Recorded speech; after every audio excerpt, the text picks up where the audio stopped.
हाय दोस्तों। अब तक हम लोग सिंक्रोनस मशीन के फिजिकल कॉन्सेप्ट बहुत अच्छे से कवर कर चुके हैं कि कंस्ट्रक्शन कैसे होती है, इंटरनल वर्किंग कैसे होती है, क्या इसके अंदर हार्मोनिक्स आते हैं, क्या ईएमएफ आता है और किस तरह से इसके अंदर टॉर्क प्रोड्यूस करता है।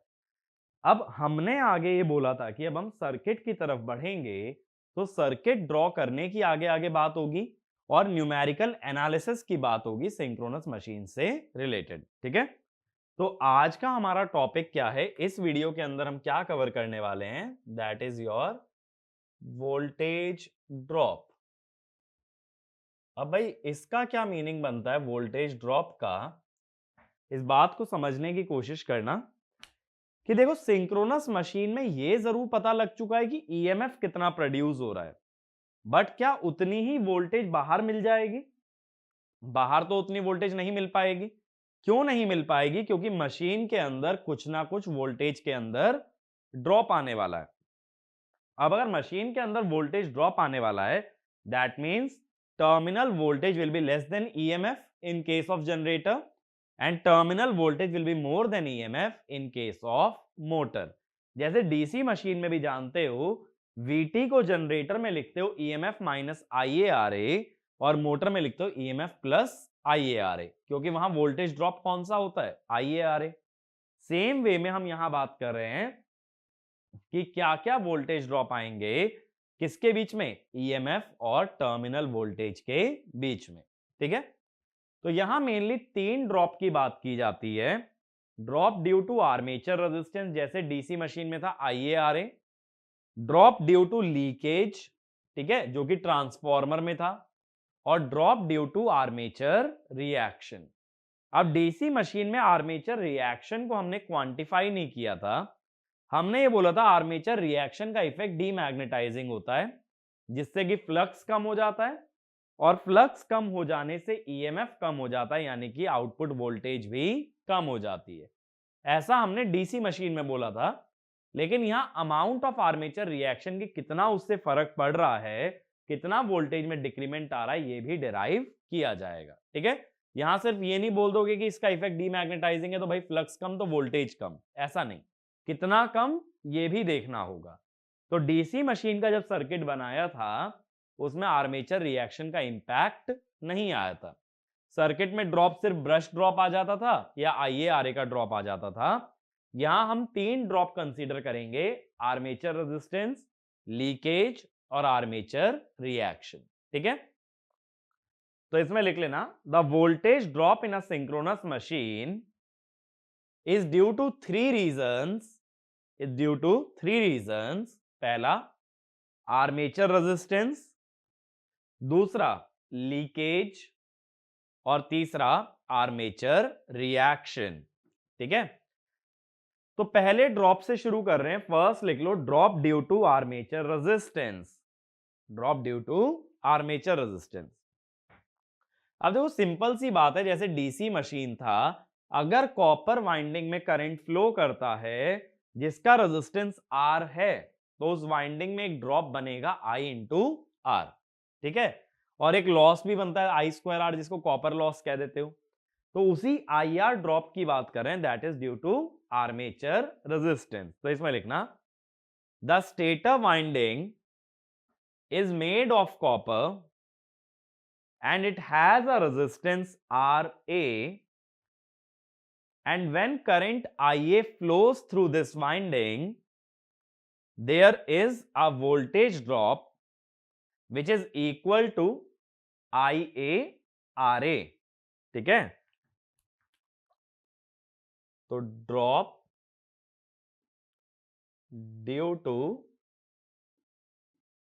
आर्मेचर रेजिस्टेंस, तो हमने क्या बोला कि कितना वोल्टेज ड्रॉप आ जाता है भाई आरए की वजह से? IaRa, इतना वोल्टेज ड्रॉप आ जाता है।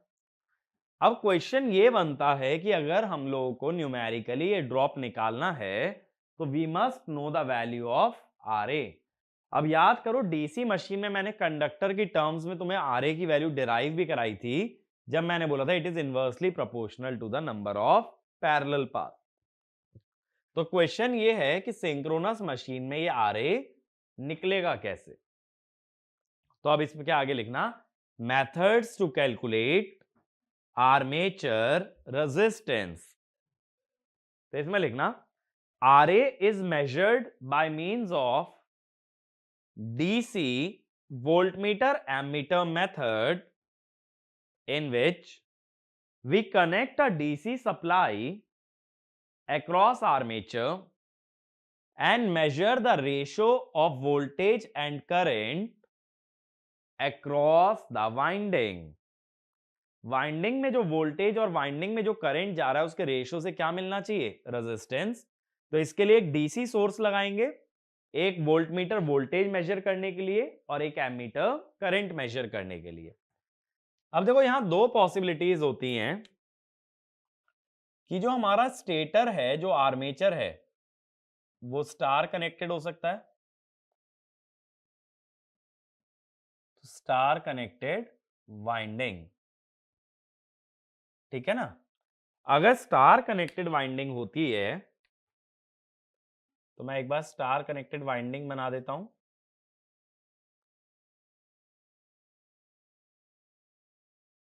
ठीक है, इस टाइप से तीन वाइंडिंग तीनों स्टार में कनेक्टेड रहेंगी।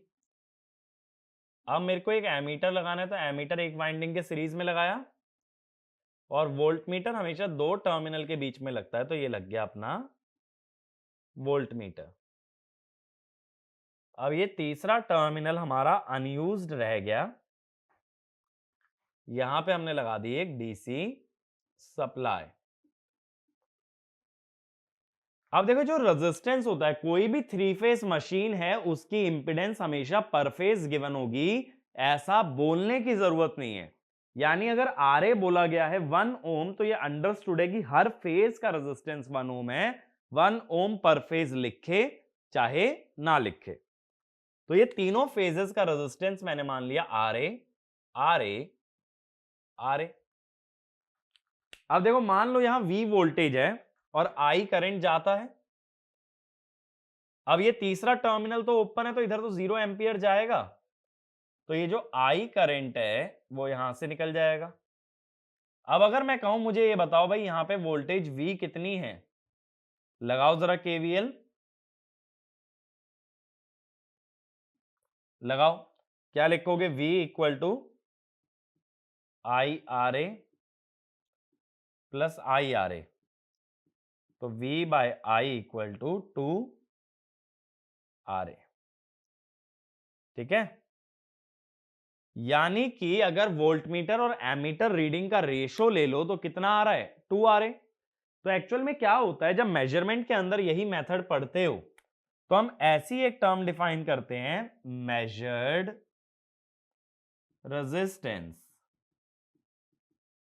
मेजर्ड रेजिस्टेंस होता है अपना वोल्टमीटर रीडिंग इस मेथड के अंदर divided by ammeter reading.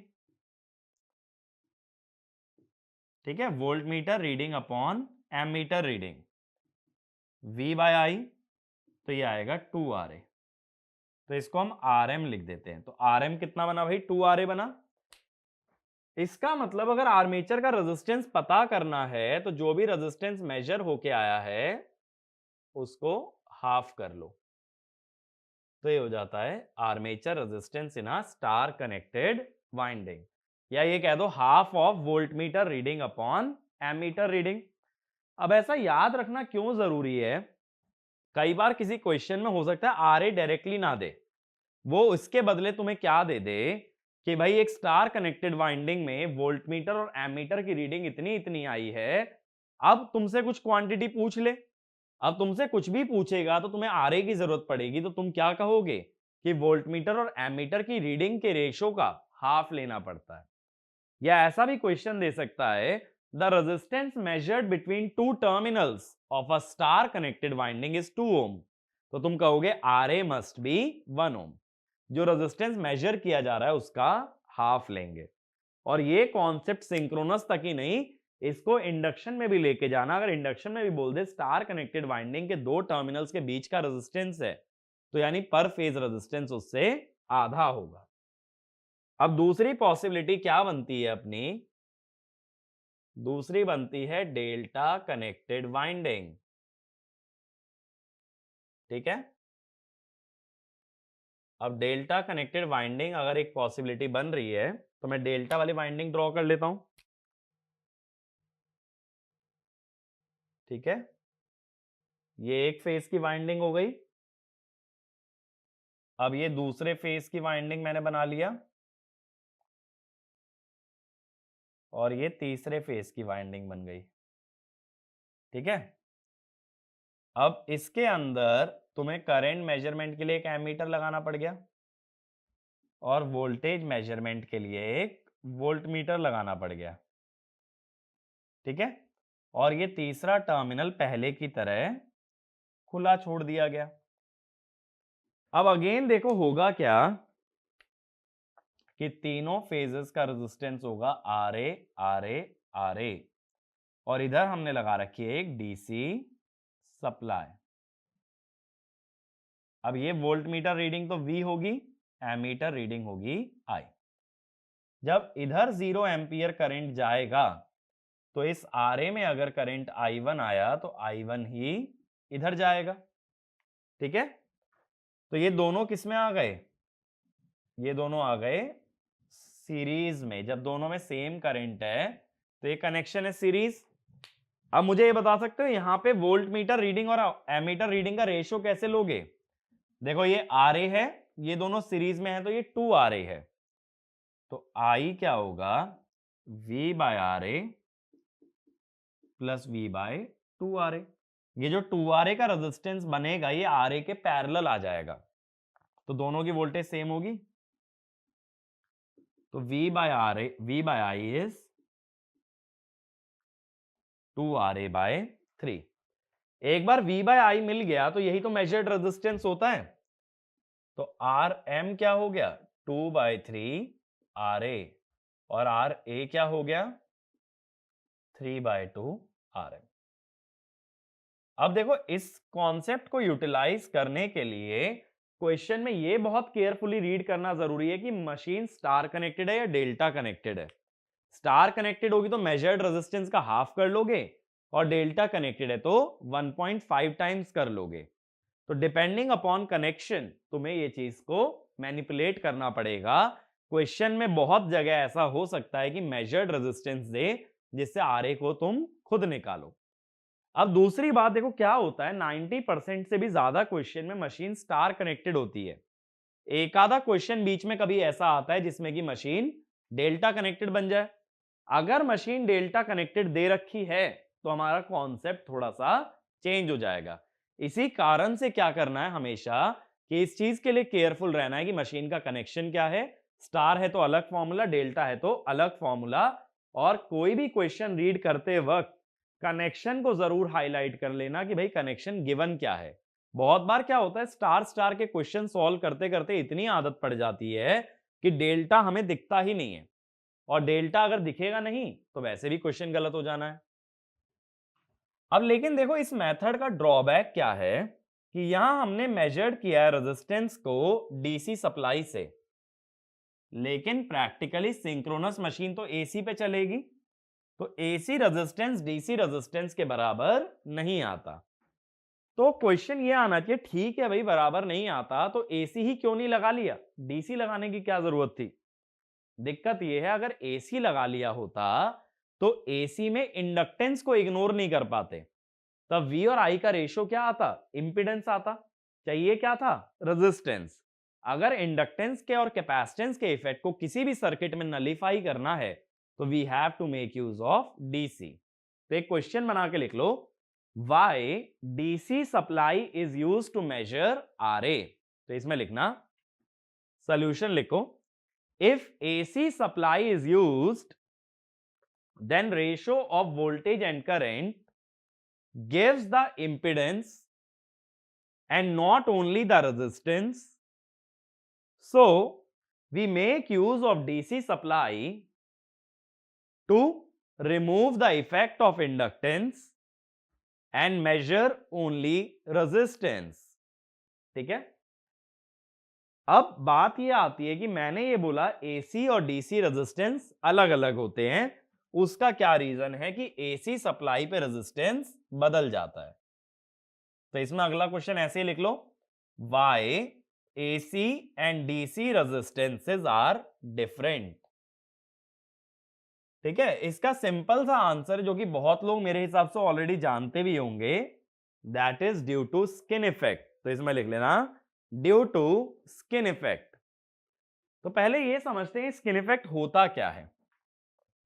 Skin effect में क्या होता है, मान लो ये कंडक्टर है, कंडक्टर एक करंट कैरी कर रहा है अपना आई।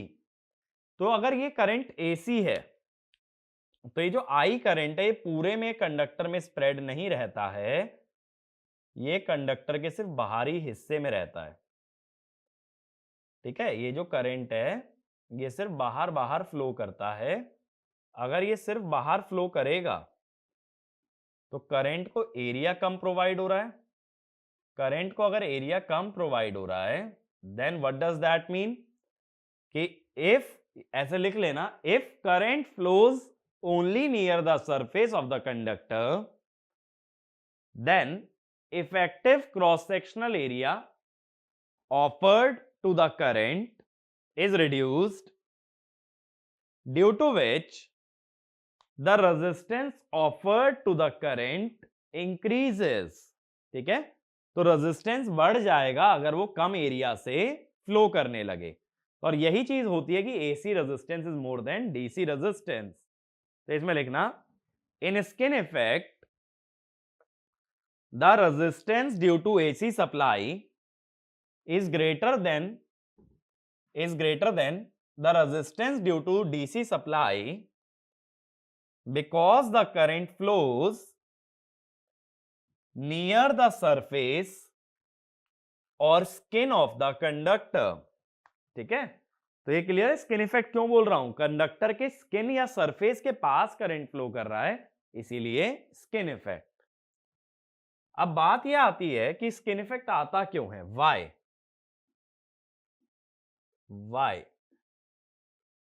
अब देखो क्या होता है कि जब करंट हमारा फ्लो कर रहा है अंदर की तरफ, ये करंट है, तो ये मैग्नेटिक फील्ड बनाएगा। कैसे बनाएगा, करंट अंदर है तो मैग्नेटिक फील्ड बनेगी क्लॉकवाइज। तो ये मैग्नेटिक फील्ड बना देता है ऐसे क्लॉकवाइज। ठीक है,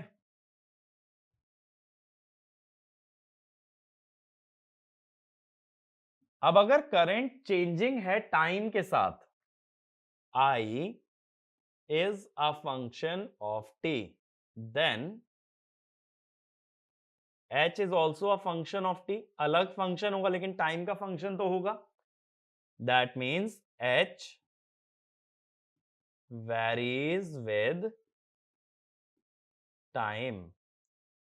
if ऐसा मान लो I increases, h increases। अगर h बढ़ेगा तो किसी भी क्रॉस सेक्शन से पास होने वाला फ्लक्स बढ़ेगा, तो फाई इंक्रीजेस।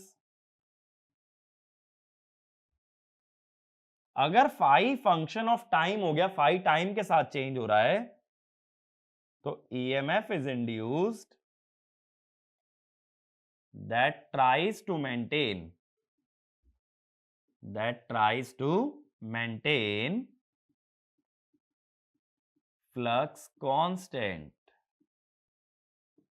ठीक है, अब कैसे, देखो ये जो मैग्नेटिक फील्ड लाइंस हैं ये ऐसे क्रॉस सेक्शन से पास हो रही होंगी।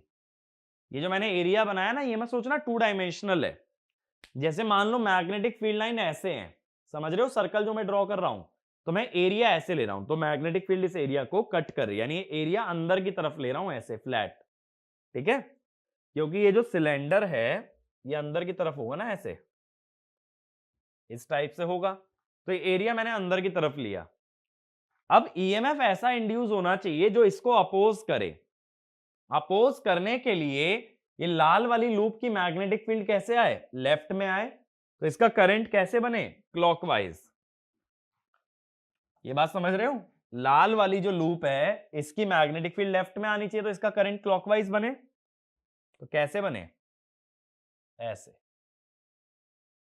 ठीक है ना, ऊपर से अंदर की तरफ आए और नीचे से बाहर की तरफ। सेम वे में देखो ये वाला नीचे वाला देखो, ये भी एक लूप से पास हो रहा है, उस लूप से फ्लक्स बढ़ रहा है।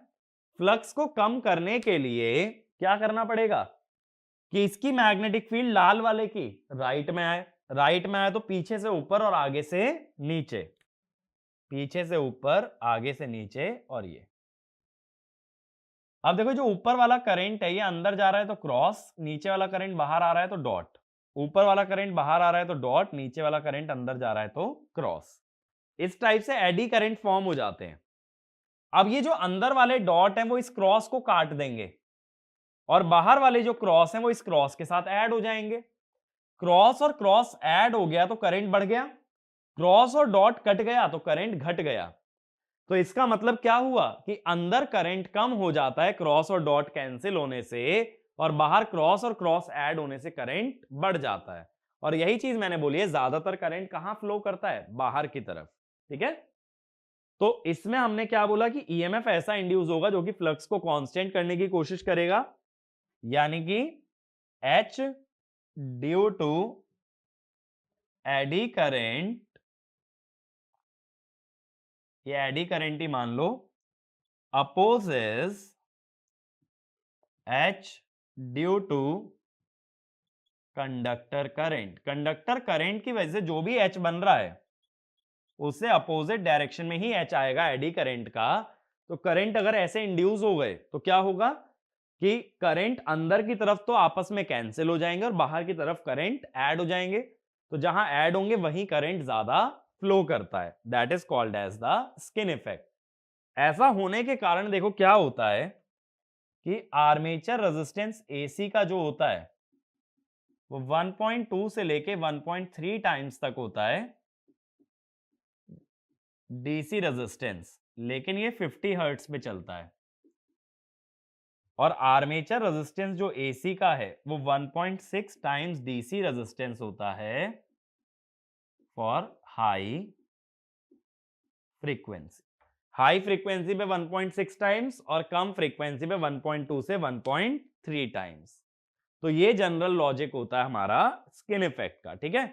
स्किन इफेक्ट के बारे में और ज्यादा बातें करते हैं हम लोग जनरली पावर सिस्टम के अंदर, बट यहां पे ये लॉजिक इतना क्लियर रखना कि स्किन इफेक्ट आता क्यों है और उससे इंपैक्ट क्या होता है, ठीक है। ये बात क्लियर हुई। तो जो एसी में रेजिस्टेंस यूज करोगे वो मेजर्ड रेजिस्टेंस से डायरेक्टली नहीं आता, उसमें स्किन इफेक्ट का फैक्टर भी लेना पड़ता है। लेकिन क्वेश्चन में अगर ये स्किन इफेक्ट वाला डेटा गिवन है कि 1.2 का फैक्टर लेना है, 1.3 का लेना है या 1.6 का, तो कंसीडर करना। अगर ये डेटा दिया ही ना जाए तो इसको बिल्कुल कंसीडर मत करना। जो भी मेजर्ड रेजिस्टेंस से निकालोगे, यानी जो डीसी रेजिस्टेंस आ रहा है एज इट इज उसी रेजिस्टेंस को क्वेश्चन के अंदर यूज कर लिया जाएगा, ठीक है। तो उसमें कोई फैक्टर मत मल्टीप्लाई करना अनलेस कि क्वेश्चन के अंदर ऐसा मेंशन्ड हो। अब एक ड्रॉप क्लियर हुआ ना, तो दूसरा ड्रॉप लिखो, drop due to leakage flux. Drop due to leakage flux. अब देखो हमने ट्रांसफॉर्मर में भी देखा था कि लीकेज फ्लक्स क्या होता है। जो फ्लक्स एक वाइंडिंग से दूसरी वाइंडिंग ना जा पाए that is your leakage flux. यहां सारा मॉडल जो है ना स्टेटर पे बन रहा है, तो लीकेज भी किसका देखोगे, स्टेटर का। यानी जिस फ्लक्स ने अपना रास्ता स्टेटर से शुरू करते हुए रोटर से कंप्लीट नहीं किया, यानी स्टेटर वाइंडिंग में तो रहा बट रोटर वाइंडिंग में नहीं रहा, उसे क्या बोलोगे, लीकेज, ठीक है। तो इसमें लिखना, leakage flux in a synchronous machine refers to the flux produced by the stator that completes its closed path through the air gap and does not pass through the rotor. So this flux only links the stator winding but not the rotor winding. ऐसे ही transformer में primary का जो flux secondary तक ना पहुंचे वो leakage, और secondary का वो फ्लक्स जो प्राइमरी तक ना पहुंचे वो भी लीकेज। तो लीकेज फ्लक्स ऐसे था, अब ट्रांसफॉर्मर में तुमने क्या किया था कि लीकेज फ्लक्स से बनाया था लीकेज ईएमएफ। जब मैंने बोला था कि लीकेज ईएमएफ 90 डिग्री लैग करेगा लीकेज फ्लक्स से, और ऐसा बनाने के बाद तुमने क्या कहा था कि ईएमएफ को करंट इनटू रिएक्टेंस लिख देंगे, तो लीकेज फ्लक्स से जो वोल्टेज घटने वाली है वो एक लीकेज रिएक्टेंस की फॉर्म में कन्वर्ट हो जाती है। और ऐसा हो जाने से हम लोग लीकेज फ्लक्स को कैसे दिखाते हैं? As a leakage reactance. तो ये पॉइंट लिखना, as in the case of a transformer, leakage flux is responsible for leakage EMF, which can be represented in the form of leakage reactance, which can be represented in the form of leakage reactance. अब देखो, air gap जब ज्यादा लोगे, air gap अगर ज्यादा लोगे stator और rotor के बीच में, तो यानी स्टेटर और रोटर को दूर रखा गया है। अगर स्टेटर और रोटर दूर दूर रखे हैं तो इससे होगा क्या कि इनमें कॉमन फ्लक्स घट जाएगा और जो बीच में से लीक करने वाला है लीकेज फ्लक्स बढ़ जाएगा। लीकेज फ्लक्स अगर बढ़ गया तो जो लीकेज रिएक्टेंस है वो भी बढ़ जाएगी, क्योंकि लीकेज फ्लक्स को सर्किट में कैसे दिखाने वाले हो? एक रिएक्टेंस से। याद करो, ट्रांसफॉर्मर की जो सीरीज ब्रांच होती थी उसमें दो पैरामीटर होते थे, एक तो वाइंडिंग रेजिस्टेंस और एक लीकेज रिएक्टेंस। वही चीज अब मैं कह रहा हूं कि वाइंडिंग रेजिस्टेंस को तो नाम दे दिया आर्मेचर रेजिस्टेंस, और उसके साथ में सीरीज में क्या दिखा दोगे? Leakage reactance. तो हम ये कह देते हैं जो लीकेज रिएक्टेंस आती है ना, ये प्रोपोर्शनल टू एयर गैप आ जाती है। तो मशीन का जब कभी एयर गैप बढ़ता है तो उसकी लीकेज रिएक्टेंस भी बढ़ती है। एयर गैप की बात ट्रांसफॉर्मर के अंदर इसलिए नहीं करते क्योंकि ट्रांसफॉर्मर में एचवी और एलवी वाइंडिंग के बीच में पूरा पाथ आयरन का होता है, बीच में कहीं से कहीं तक भी एयर गैप नहीं डाला जाता।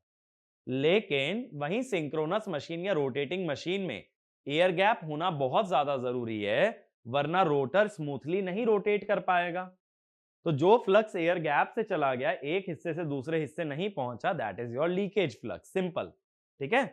तो लीकेज फ्लक्स कब बढ़ता है? जब हमारा एयर गैप बढ़ता है, और लीकेज फ्लक्स बढ़ने से बढ़ती है हमारी लीकेज रिएक्टेंस। बात क्लियर हुई? ठीक है। तो हम लोग क्या कर देते हैं कि जो ईएमएफ होता है, अगर न्यूमेरिकली भी मैं लिखूं, EMF due to leakage flux, इसको ऐसे लिख देते हैं IAXAL। ठीक है। तो इसमें जो XAL होती है, आर्मेचर लीकेज रिएक्टेंस, और ये रिएक्टेंस क्या होती है? क्या ये एक्चुअली एग्जिस्ट करती है? बिल्कुल भी नहीं। This is actually hypothetical. ये बात मैंने ट्रांसफॉर्मर में भी बोली थी कि लीकेज रिएक्टेंस जैसी कोई रिएक्टेंस होती ही नहीं है, वो सिर्फ क्या होता है? Leakage flux. और लीकेज फ्लक्स के ईएमएफ को लीकेज रिएक्टेंस के टर्म में शो करते हैं। ऐसा इसलिए करते हैं ताकि सर्किट ड्रॉ हो पाए, अदरवाइज सर्किट ही नहीं बना पाओगे। तो सर्किट बनाने के लिए हम लोग अपनी कन्वीनियंस के लिए कर रहे हैं, ऐसी कोई रिएक्टेंस मशीन में कनेक्टेड नहीं होती है। ठीक है। ऐसा मत सोचना ऐसा एक इंडक्टर कनेक्टेड ही रहेगा। अब सबसे इंपॉर्टेंट ड्रॉप पे आते हैं। सिंक्रोनस मशीन के अंदर मोस्ट इंपॉर्टेंट वोल्टेज ड्रॉप, अगला लिखो, drop due to armature reaction. तो देखो, अगर डीसी मशीन कवर करके आए हो तो ये बात बहुत अच्छे से समझ गए होगे कि आर्मेचर रिएक्शन बहुत एक रेलिवेंट पैरामीटर होता है, बहुत एक इंपॉर्टेंट कॉन्सेप्ट है। सेम कॉन्सेप्ट हमारा सिंक्रोनस मशीन के अंदर भी कैरी हो रहा है, और इससे बनने वाले वोल्टेज ड्रॉप को कह रहे हैं drop due to armature reaction. ठीक है। मोस्ट इंपॉर्टेंट ड्रॉप तीनों में यही है, क्योंकि बाकी दो ड्रॉप तो ट्रांसफॉर्मर वाले हैं, वहां बस हमने एक नई बात देखी है, स्किन इफेक्ट। लेकिन अब तुम काफी सारी नई चीजों के बारे में बात करोगे जब आर्मेचर रिएक्शन पे आ गए हो। ठीक है ना। तो आगे कंटिन्यू करें। तो देखो, आर्मेचर रिएक्शन मैंने क्या समझा रखा है? मैंने क्या बोला? फील्ड वाइंडिंग का काम है फ्लक्स बनाना। ये फ्लक्स आर्मेचर में ईएमएफ प्रोड्यूस करता है, आर्मेचर में ईएमएफ आने से फ्लो करता है करंट, तो आर्मेचर खुद अपना एमएमएफ और फ्लक्स प्रोड्यूस करता है, जिसे कह दिया जाता है आर्मेचर रिएक्शन। ठीक है, तो इसमें लिखना when field winding produces a flux, EMF is induced in the armature winding, and if it carries a current, then armature current itself produces a MMF or a flux, which is termed as armature reaction. ठीक है, ये बात clear हुई।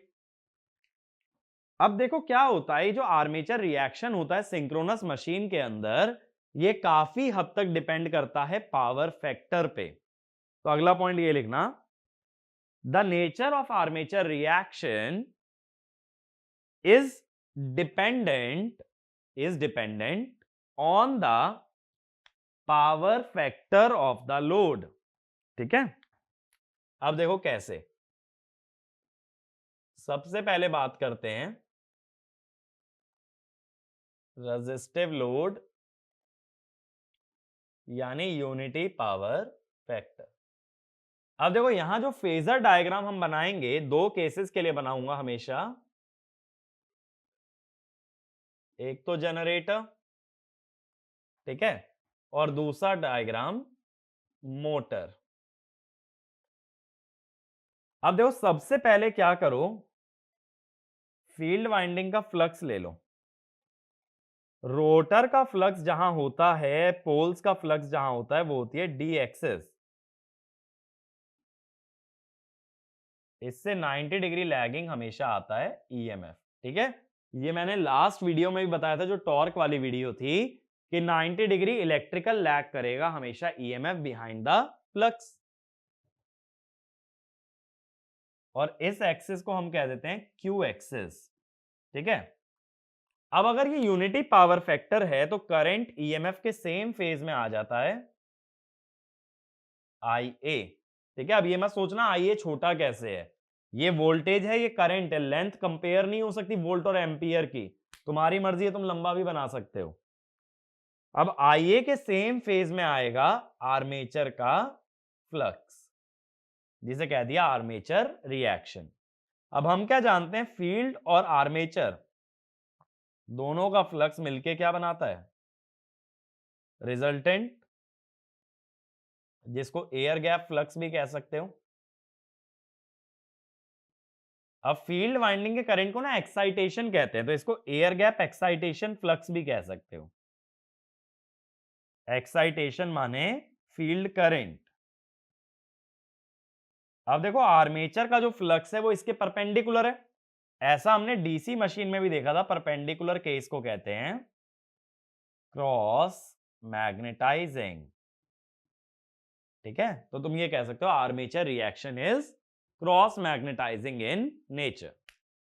अब जब motor की बात करोगे तो मोटर में क्या करोगे, सेम बनाओ।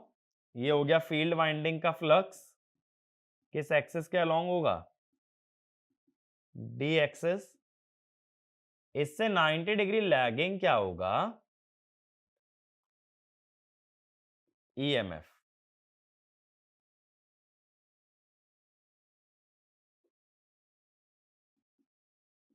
अब यूनिटी पावर फैक्टर है तो आइए इसी के फेज में आएगा। लेकिन अब यहां रुक जाना, मैंने एक चीज बोली थी कि सिंक्रोनस मशीन के अंदर जनरेटर और मोटर में एक फर्क है कि जनरेटर करंट डिलीवर करता है, वहीं मोटर करंट एब्जॉर्ब करती है। और करंट डायरेक्शन रिवर्स हो जाने से उसका फेजर रिवर्स नहीं करते, बल्कि उससे बनने वाली मैग्नेटिक फील्ड पलटते हैं। मैग्नेटिक फील्ड अगर पलटोगे तो phi A R same phase में ना बना के उल्टा बनाओगे, फाई ए आर। ठीक है, तो ये क्या होगा, फाई रिजल्टेंट, जो मैंने अभी बोला भी एयर गैप फ्लक्स, और फाई एफ क्या होगा, एयर गैप एक्साइटेशन फ्लक्स। अब अगेन फाई ए आर और फाई एफ परपेंडिकुलर हैं, तो यहां आर्मेचर रिएक्शन कैसा है, क्रॉस मैग्नेटाइजिंग। अब हमेशा ये याद रखो कि यूनिटी पावर फैक्टर पे जनरेटर हो या मोटर हो, आर्मेचर रिएक्शन कैसा होता है? Cross magnetising. ठीक है, दोनों ही केसेस में। अब हमें अदर पावर फैक्टर्स भी अभी देखने हैं। अदर पावर फैक्टर, जैसे ये तो यूनिटी कवर हुआ ना, अब मैं अगला बताता हूं, lagging power factor. Purely inductive ले लो पहले, purely inductive load, purely inductive. अब एक इंडक्टर का जो करंट होता है वो वोल्टेज से 90 डिग्री लैग करता है, cos 90 होता है 0, तो इसको बोल देते हैं ZPF लैगिंग। अब इसके अंदर क्या होता है, दोबारा से दो फेजर डायग्राम बनाने हैं, एक तो मोटर और एक अपना जनरेटर। तो सेम वे में शुरू करोगे, अगर ट्राई करना चाहो ना तो वीडियो पॉज करके ट्राई भी कर सकते हो, और डायरेक्ट आंसर देखना है तो आंसर भी देख सकते हो, जो आपको ज्यादा सही लगे। तो मैं सॉल्यूशन बता रहा हूं कि फेजर कैसा बनेगा। पहले हुआ फाई एफ, इससे 90 डिग्री लैगिंग EF, ठीक है, और इससे भी 90 डिग्री लैगिंग IA, ठीक है ना, और इसी के सेम फेज में फाई AR। अब देखो फाई एफ है लेफ्ट में, फाई AR है राइट में। जब लेफ्ट और राइट के दो फेजर या दो वेक्टर को ऐड करोगे तो इसकी टिप से मैंने फाई AR बना लिया, तो ये बना रिजल्टेंट। अब देखो रिजल्टेंट कम हो गया फील्ड वाले से, कम होने का मतलब है डीमैग्नेटाइजिंग। ठीक है, अब नाम बार बार नहीं बताऊंगा, air gap flux, air gap excitation flux, ये सब नाम ऑलरेडी एक्सप्लेन कर चुका हूं। बात को यहां पे समझना, आर्मेचर रिएक्शन अपोज कर रहा है फील्ड फ्लक्स को, तो वो मैग्नेटिज्म को कम कर रहा है, यानी दैट इज डीमैग्नेटाइजिंग। वहीं जब मोटर में बनाते हो तो क्या चेंज आता है, देखो ये फाई एफ है, ये EF है, 90 डिग्री लैगिंग का मतलब है IA लेफ्ट में आएगा, लेकिन मोटर में करंट उल्टी डायरेक्शन में फ्लो होता है, इसीलिए IA से उल्टा ही बनाना है फाई AR। ये फाई AR आया, फाई F और फाई AR सेम डायरेक्शन में है, तो दोनों का सम और ज्यादा आएगा, और ये मतलब ओरिजिन से ड्रॉ किया ऐसे, ये और ज्यादा आया। अगर मैग्नेटिज्म या मैग्नेटिक फील्ड बढ़ गई तो इट इज मैग्नेटाइजिंग। तो देखो जनरेटर मोटर में उल्टा हो गया, जनरेटर में डीमैग्नेटाइजिंग तो मोटर में मैग्नेटाइजिंग। तो अब की बार हमने पावर फैक्टर लिया है ZPF लैग, तो जनरेटर में है डीमैग्नेटाइजिंग और यहां है मैग्नेटाइजिंग। ठीक है, अब अगला पार्ट एक बार खुद से ट्राई करो, प्योरली कैपेसिटिव लोड यानी ZPF लीड। तो अगला केस, प्योरली कैपेसिटिव लोड यानी ZPF लीड। ठीक है भाई, अब एक बार ट्राई करो। अब वैसे देखो मोटर में मैकेनिकल लोड है तो उसके पावर फैक्टर की बात नहीं कर सकते, इसका मतलब है जो टर्मिनल्स पे पावर फैक्टर यानी VT और IA के बीच का जो पावर फैक्टर है उसकी बात मैं कर रहा हूं। ठीक है, टर्मिनल वोल्टेज और करंट के बीच का। ऐसा मत सोचना कि मोटर में कैपेसिटिव लोड है, मोटर का तो लोड मैकेनिकल है, ना इंडक्टिव ना कैपेसिटिव ना resistive, but supply power factor की बात हो जाएगी, और जनरेटर में लोड पावर फैक्टर की या आउटपुट पावर फैक्टर की। ठीक है, तो यहां एंगल हम देख रहे हैं EF और IA के बीच का, एक्चुअल में लोड से कोई मतलब नहीं है, क्योंकि मोटर का लोड मैकेनिकल है, जनरेटर का लोड इलेक्ट्रिकल। तो हम तो EF और IA के बीच की बात कर रहे हैं, जिसको ऐसा भी कह सकते हो इंटरनल पावर फैक्टर। मैंने बताया था ना EF और IA के बीच के एंगल को कहते हैं इंटरनल पावर फैक्टर एंगल। ठीक है, तो एक बार वीडियो पॉज करके ट्राई करो, कैपेसिटिव लोड मैं ड्रॉ कर रहा हूं। पहले D एक्सिस पे आता है फाई एफ, फिर इस पे परपेंडिकुलर आता है EF। अब अगर कैपेसिटिव लोड है तो उसका करंट 90 डिग्री लीड करता है, तो यह आया आई ए 90 डिग्री लीड कर गया। इसी के सेम फेज में आया फाई ए आर। अब फाई एफ और फाई ए आर जब पैरेलल आ गए तो रिजल्टेंट और बड़ा आ जाएगा, ये हो गया फाई आर। रिजल्टेंट अगर बढ़ गया तो दैट इज मैग्नेटाइजिंग। ठीक है, वहीं मोटर में क्या होगा कि फाई एफ बना, इससे 90 डिग्री लैगिंग ई एफ बना। ठीक है, और करंट पहले की तरह लीड करेगा ईएमएफ से 90 डिग्री आई ए, लेकिन सिंस करंट की डायरेक्शन रिवर्स हो जाती है तो फाई ए आर उल्टा बनाना पड़ेगा। अब देखो फाई एफ और फाई ए आर उल्टे बने हुए हैं, तो इसका मतलब है कि फाई ए आर को अगर इसकी टिप से ड्रॉ करें तो रिजल्टेंट बस इतना आएगा। अब रिजल्टेंट अगर कम आ रहा है तो दैट इज डीमैग्नेटाइजिंग। ठीक है, तो हम ये कह सकते हैं कि ZPF लीड अगर ले लोगे तो जनरेटर में तो मैग्नेटाइजिंग आता है, मोटर में डीमैग्नेटाइजिंग। तो देखो आर्मेचर रिएक्शन का जो नेचर है ना, वो दोनों केसेस में उल्टा ही चल रहा है। ठीक है, एक में मैग्नेटाइजिंग तो एक में डीमैग्नेटाइजिंग। अब नेक्स्ट केस लेते हैं, जीरो पावर फैक्टर की जगह सिंपली लैगिंग पावर फैक्टर।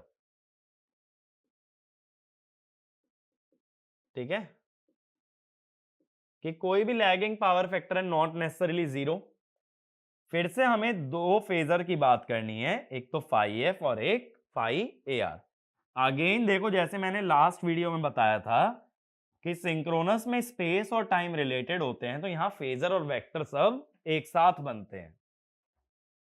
तो लैगिंग पावर फैक्टर की जब बात करोगे तो ये डी एक्सिस पे आएगा फाई एफ, क्यू एक्सिस पे 90 डिग्री लैग करेगा ईएमएफ। अब आईए को ना ईएमएफ से लैग करा लो किसी भी एंगल से, ये एंगल होता है एक्चुअल में साई। अब आईए के सेम फेज में कौन आता है, आर्मेचर फ्लक्स। अब ये आर्मेचर फ्लक्स के देखो दो कंपोनेंट हो सकते हैं, एक तो ऐसे और एक वर्टिकल। इसको बोल दोगे डी एक्सिस पे आ रहा है तो phi A D, phi A Q. और दोनों को अगर ऐड करना है तो इस तरह से ऐड कर लो, ये हो गया फाई आर। अब देखो इसका जो डी एक्सिस वाला कंपोनेंट आ रहा है फाई ए डी, वो तो फील्ड वाले फ्लक्स को अपोज कर रहा है। फाई ए क्यू 90 डिग्री पे है, तो यहां 90 डिग्री की वजह से क्रॉस मैग्नेटाइजिंग भी है और अपोजिट की वजह से डीमैग्नेटाइजिंग भी है। लेकिन कंप्लीटली कुछ भी नहीं है, इट इज पार्शियली। कहने का मतलब ना ही तो कंप्लीटली अपोज कर रहा है, ना ही कंप्लीटली 90 डिग्री पे है। कुछ हिस्सा अपोज कर रहा है, कुछ हिस्सा 90 डिग्री पे है। तो पार्शियली क्रॉस मैग्नेटाइजिंग और पार्शियली डीमैग्नेटाइजिंग। अब ऐसे ही मोटर पे आ जाओ, phi F 90 degree lagging E F, इससे भी लैगिंग आई ए। लेकिन फाई ए आर जो बनाओगे वो इसके सेम फेज में ना बना के उल्टा बनाओगे। अगेन देखो फाई ए आर के दो कंपोनेंट हो जाएंगे,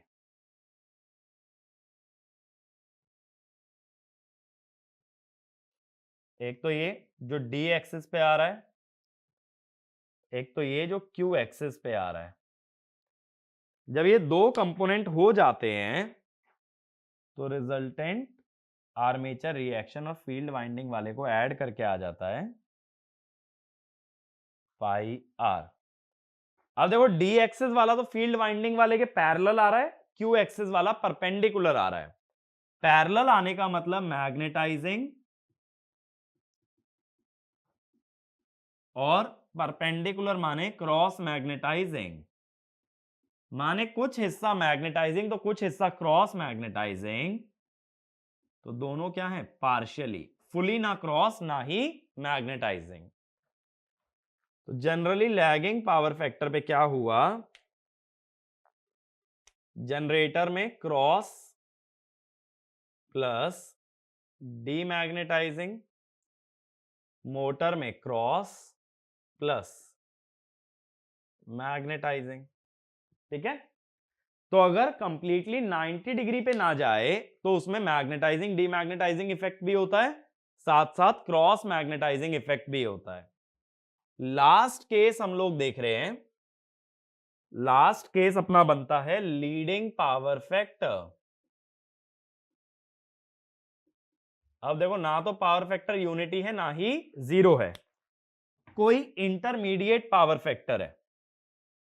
अगेन दो वेक्टर डायग्राम की बात करनी है। First the case of generator, second is the case of motor. ठीक है, दोनों के बारे में बात करनी है। अब जनरेटर के अंदर क्या होगा, ये बना phi F 90 degree lagging, E F इससे लीडिंग,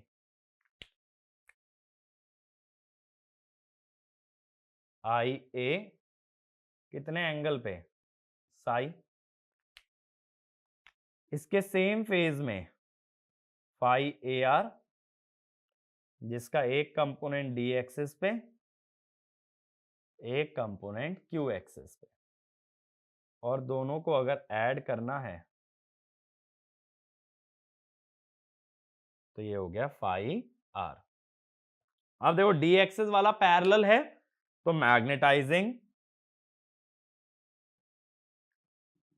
क्यू एक्सिस वाला परपेंडिकुलर है फाई एफ के तो क्रॉस मैग्नेटाइजिंग। लेकिन फाई ए आर जो पूरा आर्मेचर रिएक्शन है वो ना ही तो पैरेलल है ना ही परपेंडिकुलर है, कुछ हिस्सा परपेंडिकुलर कुछ हिस्सा पैरेलल, इसीलिए पार्शियली, यानी ऐसे कह सकते हो it is partially magnetising and partially cross magnetising. अब मोटर के अंदर समझ ही गए होगे करना क्या पड़ेगा, कि अगर ये फाई एफ है तो इससे 90 डिग्री लैगिंग आने वाला है EF। ठीक है, और आइए इससे लीड करवाना है बाय एन एंगल साई। लेकिन जब फाई ए आर बनाओगे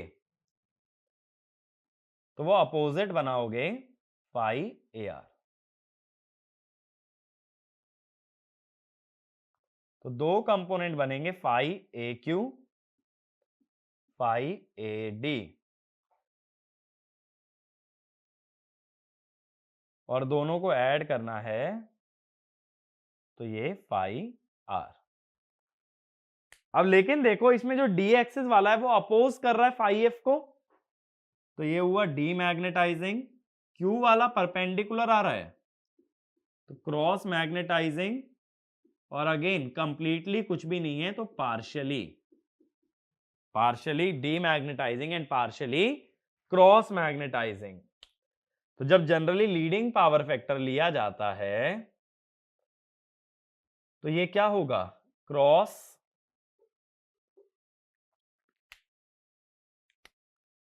क्रॉस प्लस मैग्नेटाइजिंग और इधर क्रॉस प्लस डीमैग्नेटाइजिंग।